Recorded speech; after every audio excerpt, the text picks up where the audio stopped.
మన ప్రభువును రక్షకుడైన యేసుక్రీస్తు నామములో అందరికీ పునరుత్థాన పాదవార శుభాలు వందనములు తెలియజేస్తున్నాను.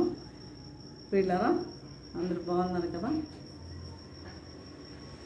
ఈ దినముకి ఏర్పాటు చేయమని లేఖన భాగం చూసినట్లయితే ఎస్తేరు గ్రంథం 3వ అధ్యాయము 4వ వచనము. ఏలయనగా నేను యూదులను గనుక ఆ పని చేయజాలనని వారితో చెప్పి ఉండెను. నా ప్రార్థన చేసుకున్నాం.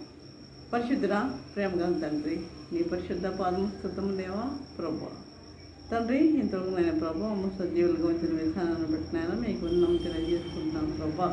గడిచిన వారం నుండి తండ్రి ఈ వారం వరకు మమ్మ సజీవులుగా ఉంచున్నాను తండ్రి. నీ సన్నిధిలో నిలవబెట్టినాను ప్రభా. నీ వాక్యం ధ్యానించుకుంటూ మీరు మాకు ఇచ్చిన ఈ యొక్క తరుణములను పట్టినాను మీకు వేలాది ఉన్నాను ప్రభా తండ్రి.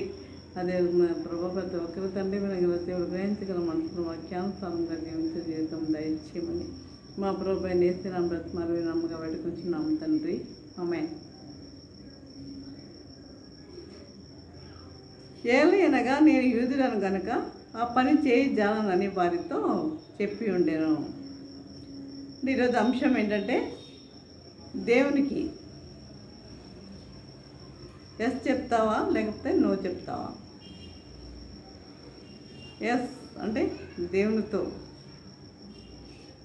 కలిసి సహవాసం చేసేవానిగా ఉంటావా లేకపోతే సాతానుతో కలిసి సహవాసం చేసేవానిగా ఉంటావా? అది ఎవరికి వారు తీర్మానించుకోవాల్సిన విషయం అది. కాబట్టి చూడండి, దేవుడు మనకి ఒకే జీవితాన్ని ఇచ్చాడు కదా, ఒకే జీవితాన్ని ఇచ్చాడు. ఎన్నో తలాంతులు ఇచ్చాడు, ఎన్నో తలాంతులను ఇచ్చాడు. అందరికీ తలాంతులు ఇచ్చాడు. ఈ తలాంతులను సాతాను ఈ లోకంపై వాడాలని, లోకంలో వాడాలని అది ఎంతో ఆశపడుతూ ఉంటుంది, ఈ లోకం కోసం వాడాలని. అయితే నీవు మాత్రము దేవుని కొరకు వాడాలి. దేవుడు నీకు ఇచ్చిన తలాంతులను ఎవరి కోసం వాడతావు? దేవుడు ఇచ్చాడు నీకు ఆ తలాంతులు. ఎవరి కోసం వాడతావు? సాతాను కోసం వాడతావా? దేవుని కోసం వాడతావా? దేవుని కోసం వాడేవారిగా ఉండాలి. మనం దేవుని కోసం వాడేవారిగా ఉండాలి. కాబట్టి అంటే దేవుని కోసం వాడాలంటే అది చేయవలసింది, అసలు మనలో ఉండవలసిన లక్షణం ఏంటి అంటే ముందుగా మనము మారు మనసు పొందేవారిగా ఉండాలి. నువ్వు మారు మనసు పొందితేనే నీవు నీ తలాంతులను దేవుని కొరకు వాడబడేవాడిగా ఉంటావు. కాబట్టి ఈ విధంగా చూడండి, మొర్దెకై చిన్న ఉద్యోగి, మనకు తెలిసి అంత ఆశ్వరేష్ యొక్క రాజు దగ్గర ఈయన ద్వారపాలకునిగా పనిచేసేవాడు. ఈ మొర్దెకై చిన్న ఉద్యోగి. అయితే ఆ అహశ్వరేషు దగ్గర ఒక మంత్రి ఉన్నాడు. ఎవరంటే హామాను. రాజు ఏమన్నా అంటే అందరూ కూడా ఆయనకి నమస్కరించాలి అన్నాడు. అందరూ కూడా ఆయనకు నమస్కరించాలని చెప్పాడు, ప్రతి ఒక్కరు కూడా. అయితే మరి ఈ యొక్క మొర్దెకై నేను యూదులను గనక నేను ఆ పని చేయజాలను అన్నాడు. మనకి 10 ఆజ్ఞల్లో మొట్టమొదటి ఆజ్ఞ ఏంటి? నేను ఎవరికి సాగిలపడను, ఎవరికి సాగిలపడకూడదు, ఎవరికి సాగిలపడకూడదు అనేది కదా. కనుక నేను ఎవరికి సాగిలపడను అని చెప్పేశాడు, ఖండితంగా చెప్పేశాడు. అది ఆ పని నేను చేయజాను అన్నాడు. మరి ఈ విధంగా చెప్పినప్పుడు చూడండి, మొర్దెకైకి పాత నిబంధన అంత బాగా తెలిసింది. పాత నిబంధన అంత బాగా తెలిసింది. పాత నిబంధన భక్తులకే అంత బాగా మరి బైబిల్ తెలిసినప్పుడు, పాత నిబంధన అంతా తెలిసినప్పుడు మరి మనకి బైబిల్ తెలియలేదా? మనకి బైబిల్ తెలియట్లేదా? ఒకసారి ఆలోచించుకుందాం. మనకు బైబిల్ అర్థం కావడం లేదా? కనుక మనం ఏం చేయాలి? మన అనుదిన జీవితంలో ఎవరికి ఎస్ చెప్పాలి, ఎవరికి నో చెప్పాలి ఒకసారి ఆలోచించుకుందాం. ఎవరికి ఎస్ చెప్తాం? దేవునికి మనం ఎస్ చెప్పేవారిగా ఉండాలి, సాతానికి నో చెప్పేవారిగా ఉండాలి. అదేవిధంగా ప్రియులారా, ఇక్కడ రెండు రెండు రెండు భాగాలు గల మనుషులు ఉన్నారు. ఎవరంటే 2 రకాల మనుషులు ఉన్నారు. మొదటి భాగంలో దేవునికి ఎస్ చెప్పారు, ఎస్ చెప్పి తర్వాత సాతానికి నో చెప్పినవారు. దేవునికి ఎస్ చెప్పి సాతానికి నో చెప్పినవారు. తర్వాత రెండో భాగంలో దేవునికి నో చెప్పి సాతానికి ఎస్ చెప్పినవారు. దేవునికి నో చెప్పి సాతానికి ఎస్ చెప్పినవారు. మొదటిగా ఎస్ చెప్పిన వారిని చూద్దాం. ఎవరు వాళ్ళని చూద్దాం. చూడండి, ఆదాము హవ్వలు. మొట్టమొదట ఆదాము హవ్వలు వీరే కదా. వీళ్ళు ఏం చేశారు? వీళ్ళు చేసింది ఏంటంటే దేవునికి నో చెప్పారు. దేవునికి నో చెప్పారు.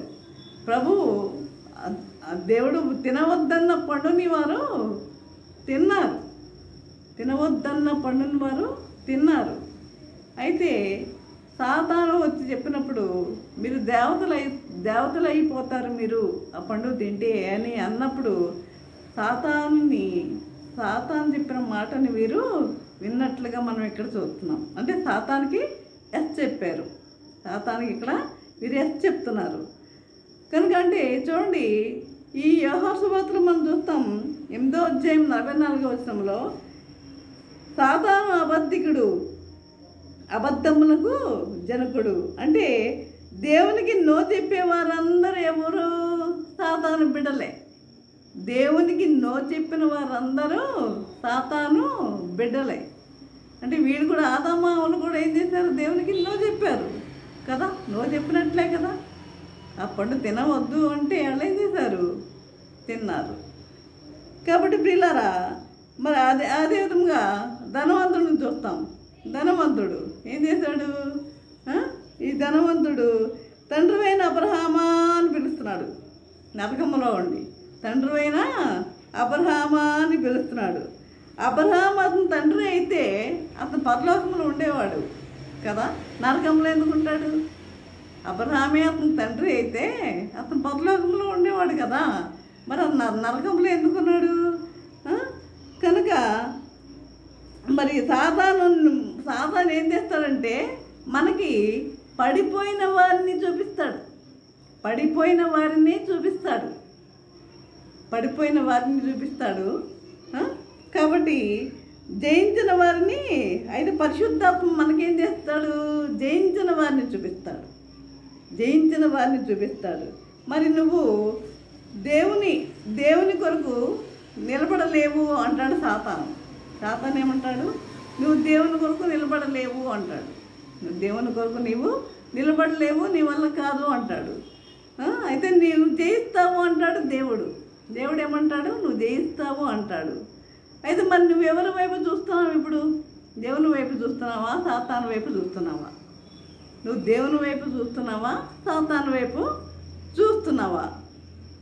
కనుక చూడండి, మన అపోస్తల కార్యములలో మనం చూస్తాం 5వ అధ్యాయంలో అన్నయ్య సప్పిరాలు చూస్తాం. వీరేం చేశారు? సాతానికి ఎస్ చెప్పారు. ఏం చేశారు? పొలం అమ్మి డబ్బు ఇస్తామన్నారు. డబ్బు ఇవ్వమని ఎవరో వారిని అడగలేదు. అసలు డబ్బులు ఇవ్వమని వారిని ఎవరన్నా అడిగారా? అడగలేదు. కానీ వారందరూ వారే అమ్మారు. తీరా అమ్మిన తర్వాత ఆ డబ్బును చూసేసరికి వారిలో ఏం కలిగింది? దురాశ అనేది కలిగింది. ఈ డబ్బంతా వాళ్ళకి ఇవ్వడం ఎందుకు అని చెప్పి సగం ఏం చేశారు? తీసి దాచిపెట్టారు కదా. సగం మిగిలిన తీసుకొచ్చి ఏం చేశారు? అపోస్తలుల పాదం వద్ద పెట్టారు. మిగిలిన తీసుకొచ్చి అపోస్తలుల పాదం వద్ద పెట్టారు. అయితే వాళ్ళు మనుషులను మోసం చేయలేదు, కానీ ఎవరిని మోసం చేశారు? పరిశుద్ధాత్మనే మోసగించబోయారు. మనుషులను మోసం చేయలేదు, పరిశుద్ధాత్మనే మోసం చేయబోయారు. మనుషులతో కాదు కానీ దేవునితోనే అబద్ధం ఆడారు. మన పేర్లు పరలోకంలో వ్రాయబడాలి అంటే మన పేర్లు వ్రాయబడాలి కానీ మనుషుల దగ్గర కాదు. అంతేగాని సంఘ రిజిస్టర్లో కాదు. మన పేర్లు ఎక్కడ రాయబడాలి? పరలోకములో రాయబడాలి. అంతేగాని సంఘ రిజిస్టర్లో కాదు, మనుషుల దగ్గర కాదు. సంఘంలో పేరు ఉంది, పరలోకంలో లేకపోతే దానివల్ల ప్రయోజనం ఏమిటి? నీ సంఘంలో పేరుంది, అబ్బా నువ్వు గొప్ప సంఘ పెద్దవి, ఈ రకరకాల ఉంటాయి కదా, మీకు అధికారాలు ఉంటాయి కదా.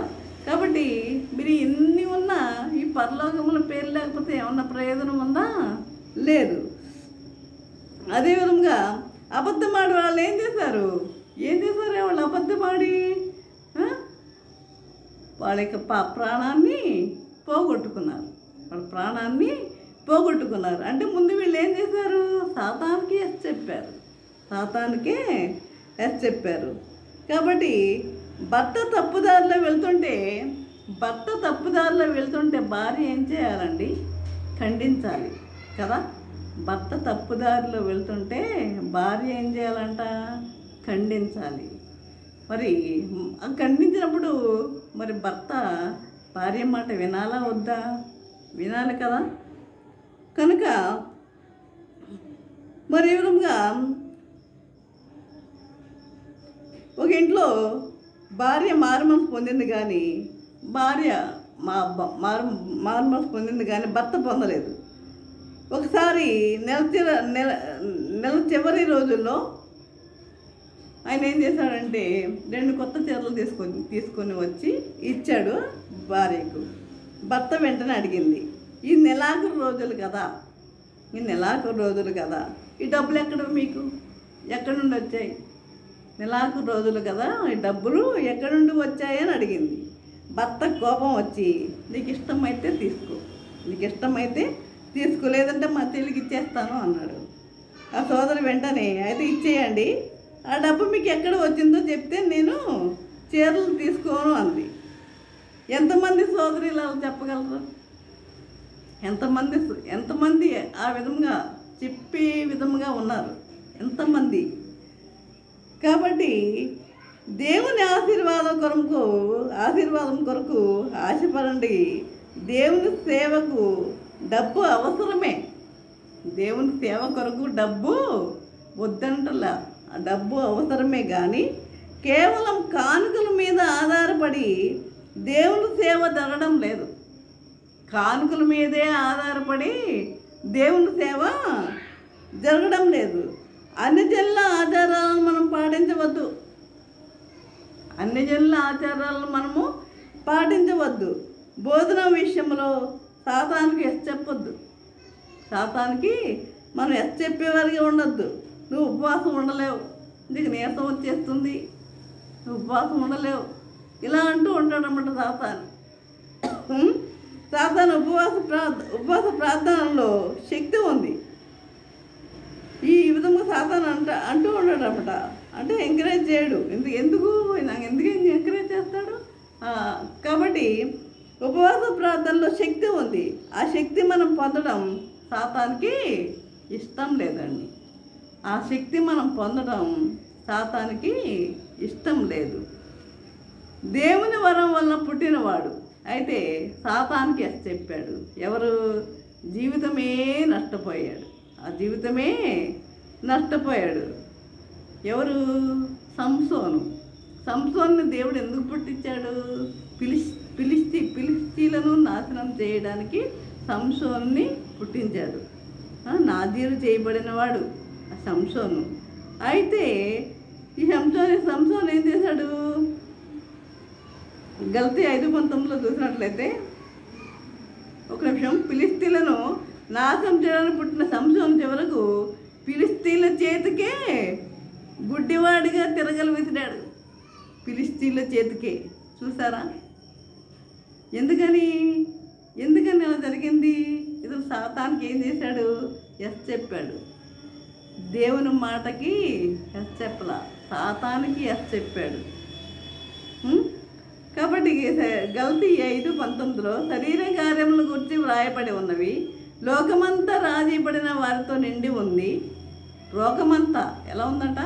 లోకమంతా రాజీ పడిన వారితో నిండి ఉందంట. దేవుడు మరలా అతనికి బలాన్ని దయచేశాడు. ఏం చేశాడు? సంసోన్కి చివరి దశలో బలాన్ని దయచేశాడు దేవుడు. ఒకవేళ పడిపోతే అధైర్యపడవద్దు, కృంగిపోవద్దు. ఒకవేళ మనం పడిపోతే మన కష్టాలు నష్టాలు ఏమన్నా వచ్చినా మనం కృంగిపోయేవారిగా ఉండొద్దు. దేవుడు మరొక అవకాశం నీకు ఇస్తాడేమో, దేవుడు నీకు ఇస్తాడేమో. కనుక మన దేవుడు విడిచిపెట్టే దేవుడు కాదు. మనకు రెండవ అవకాశం ఇవ్వడానికి సిద్ధంగా ఉన్నాడు ఆయన. మనకు రెండవ అవకాశం ఇవ్వడానికి సిద్ధంగా ఉన్నాడు.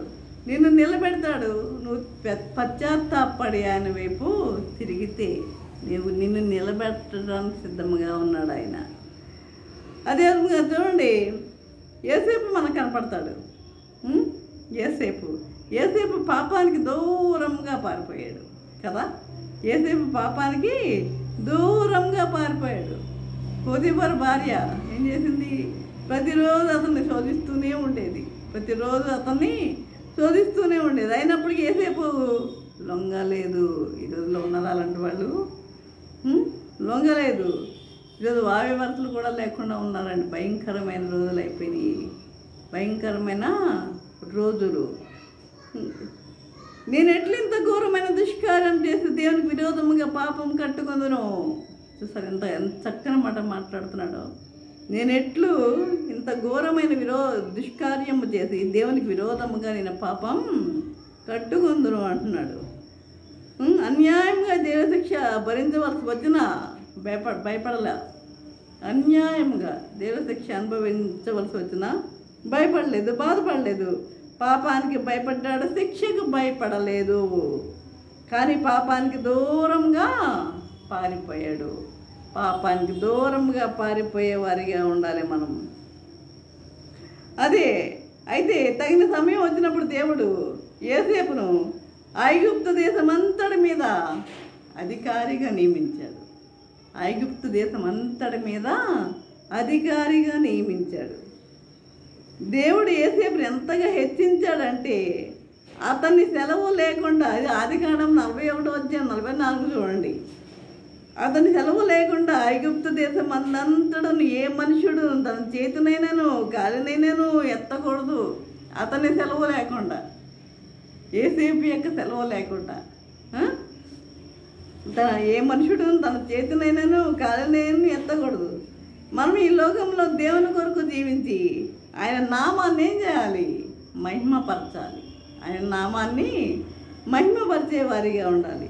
నువ్వు దేవుని కొరకు నిలబడితే దేవుడు నిన్ను కూడా హెచ్చిస్తాడు.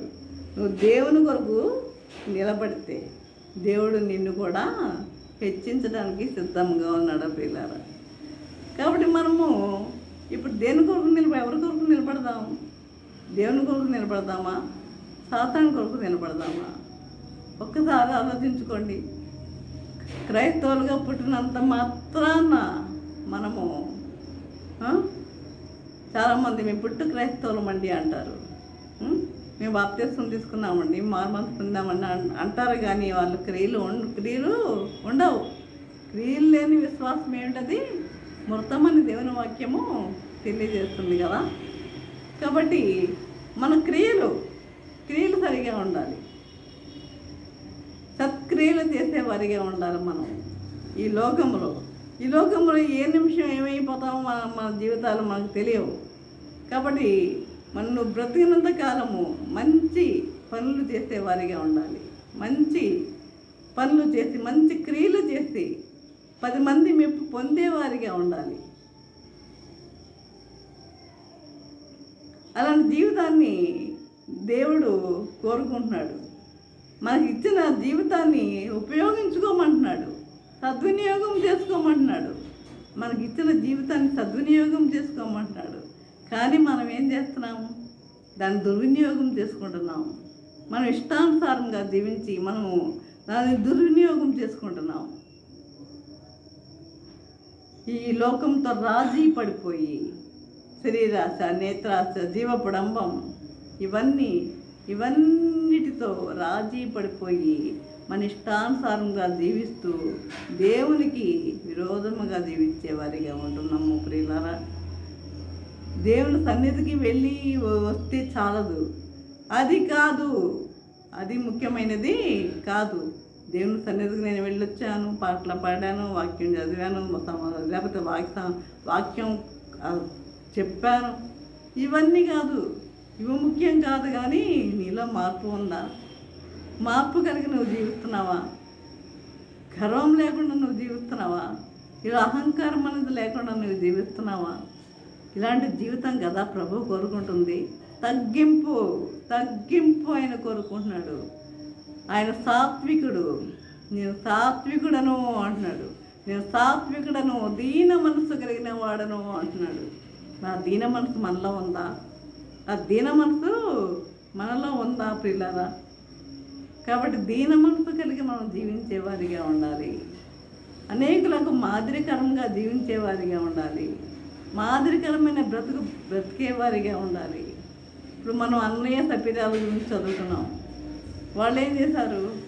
వాళ్ళు దేవునికి విరోధముగా, అంటే దేనికి? ధనాశ, ఆశ, ధనం మీద ఆశ కలిగింది వాళ్ళకి. వాళ్ళని ఎవరు ఇమ్మన్లా, కానీ ఆశ కలిగి వాళ్ళు ఏం చేశారు? ఇచ్చి సగం దాచిపెట్టారు.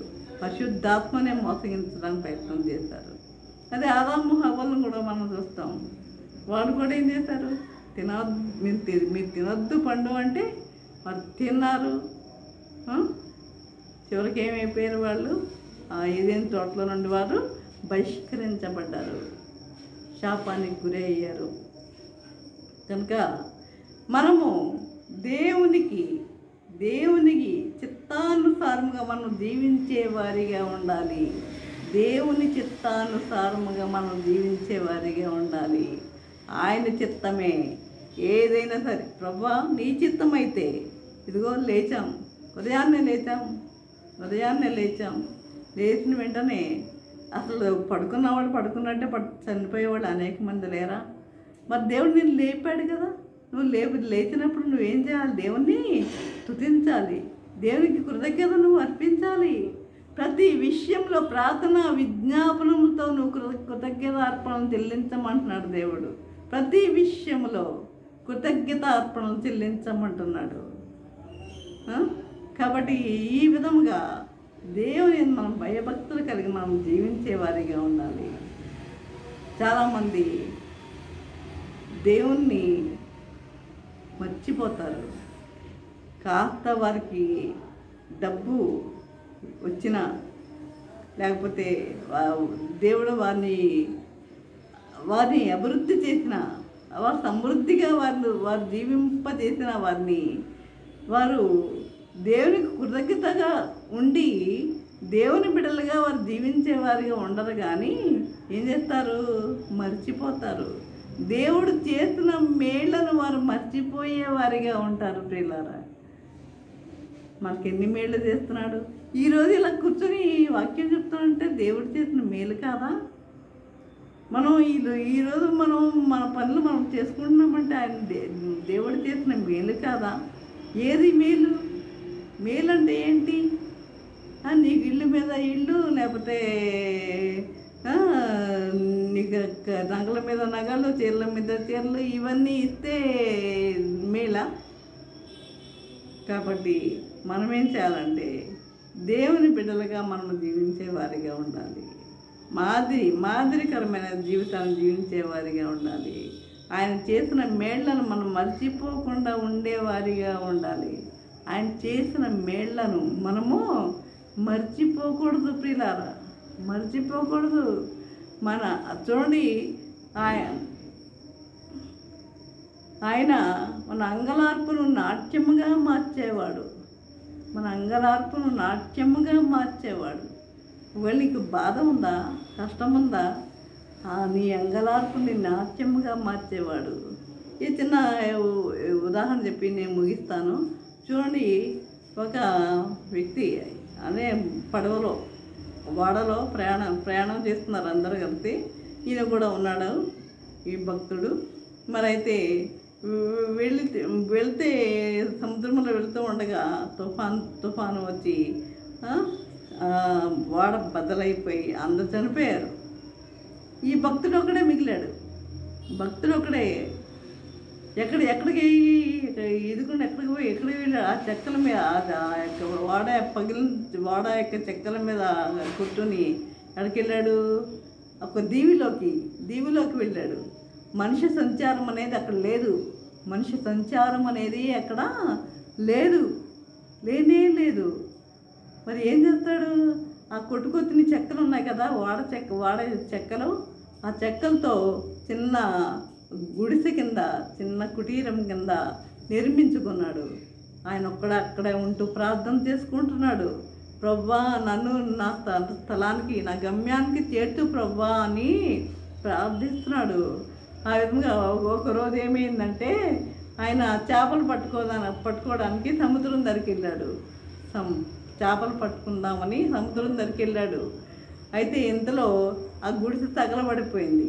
ఆయన కట్టుకున్న ఆ కుటీరం తగలబడిపోయింది. మంటలు వచ్చింది. ఆయన వచ్చి చూసేసరికి అయ్యో ఇది కూడా పోయిందా, ఇంకా నేను ఎక్కడుండాలి అని చెప్పి ఇంకా బోరుమని ఏడుస్తున్నాడు. ఇందులో ఇంకొక వాడ ఒకటే వస్తుంది. ఆ వాడ చూసింది ఈ మంటలు. అంటే ఇక్కడ మంటలు వస్తున్నాయంటే మొత్తానికి అక్కడ ఎవరో మనుషులు ఉండే ఉంటారు అనుకుని ఆ వాడ ఇటువైపే వచ్చింది. ఆ మంటలు ఉన్న చోటకే వచ్చింది. వచ్చేసరికి ఆయన అక్కడ ఉన్నాడు. అయితే అప్పుడు దేవునికి కృతజ్ఞతలు చెల్లించుకుని ఆ వాడ ఎక్కి తన గమ్యాన్ని చేరుకున్నాడు. చూసారా? ఆ గుడిసె కాలిపోయింది, ఆ కుటీరం కాలిపోయింది. ఆయన కట్టుకున్నది మంటల వలన, ఆ మంటల వలన మరి ఆ వాడ అక్కడ రావడము జరిగింది. అంటే చూడండి, ఏది జరిగినా మన మంచి కోసమే అని అనుకోవాలి. మనం ఏది జరిగినా అది మన మంచి కోసమే అని మనం నిర్ణయించుకోవాలి. మరి ఆ మంటల వల్లనే కదా ఆ వాడ రావడం జరిగింది. ఈయన మరి ఆ వాడ ఎక్కి తన గమ్యాన్ని చేరుకోవడం జరిగింది.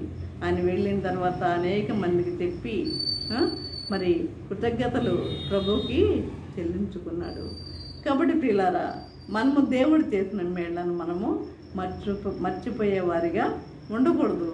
ఏ విషయంలో కూడా సాతానికి ఎస్ చెప్పేవారిగా ఉండకూడదు, దేవునికి నువ్వు చెప్పేవారిగా ఉండకూడదు. ప్రతి విషయంలో దేవుని మాటను అంగీకరించే వారిగా ఉండాలి. ఆ విధంగా ఉండాలని ప్రభువు కోరుకుంటున్నాడు. ఈ విధంగా జీవించడానికి పరిశుద్ధాత్మ దేవుడు సహాయం చేసి నడిపించను గాక. ఆమేన్. నేను ప్రార్థన చేసుకున్నాం. పరిశుద్ధుడా, ప్రేమగల తండ్రి, నీ పరిశుద్ధ పాదముస్తోత్రం దేవా.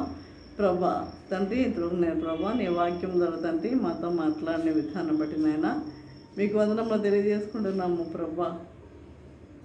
తండ్రి ఇదిగోనైనా మరి దేవునికి ఎస్ చెప్పాలి అన్న విషయంలో, మరి సాధారణ నో చెప్పాలన్న విషయంలో మేము ధ్యానించుకుని ఉన్నాం నాయన ప్రభా. నిజమే తండ్రి, మేము ఈ లోకంతో మేము రాజ్యపడకుండా నాయన ప్రభా నీ యందు మేము భయభక్తులు కలిగి తండ్రి జీవించలాగా కృప చూపండి నాయన ప్రభా. తండ్రి మరి అదేవిధంగా ఈ సాతాను అబద్ధికుడు నాయన ప్రభా, అబద్ధాలకు జనకుడు నాయన ప్రభా. తండ్రి ఈ సాతానికి నో చెప్పేవారికి మేము ఉంటకు నీ కృప అనుగ్రహించండి నాయన ప్రభా. తండ్రి ఈ విధముగా మేమందరం ముందు జీవించటకు, నీ బిడ్డలుగా మేము జీవించటకు నీ కృప మాకు అనుగ్రహించమని నజరేయుడే నేసే నా బ్రతమాల వినమ్గా వేడుకొంచున్నాము తండ్రి. ఆమేన్. తండ్రి అయిన దేవుని ప్రేమయు, కుమారుడైన యేసుక్రీస్తు కృపయు, పరిశుద్ధాత్మిక సహవాసము సకల దేవుని సదాకాలము ప్రభా.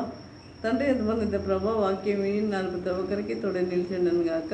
ఆమేన్, ఆమేన్, ఆమేన్.